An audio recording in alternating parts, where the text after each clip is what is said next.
Magandang araw, Bagong Pilipinas. Nagsama-sama ang kapulisan at komunidad bilang pagtutulungan sa isang tree planting activity para sa pangangalaga ng kalikasan. Dito po ang inyong Police Community Affairs and Development Group para magbigay po ng tulong, mag-extend po ng kamay para kung ano po mga maitutulong namin.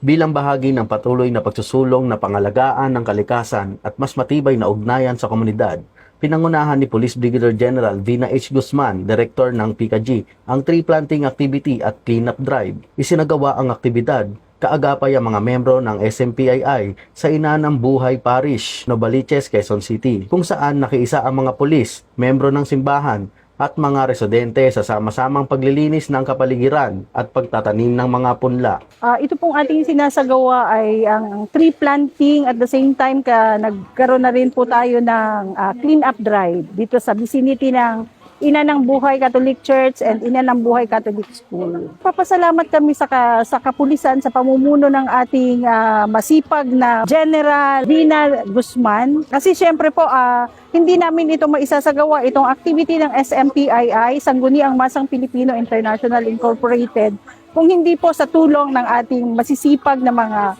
pulis. Layunin ng programa na palakasin ng malasakit sa kalikasan, isulong ang kalinisan sa komunidad, at higit pang pagtibayin ng pagtutulungan ng kapulisan at mamamayan tungo sa isang ligtas, malinis at luntiang kinabukasan.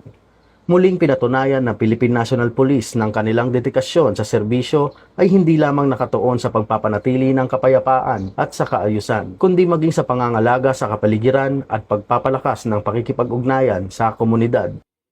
Mula rito sa Novaliches, Quezon City, ako ang inyong police correspondent, Patrolman Erickson Mayor. Nagbabalita para sa Police News Network, Bagong PNP para sa Bagong Pilipinas, serbisyong mabilis, tapat at nararamdaman.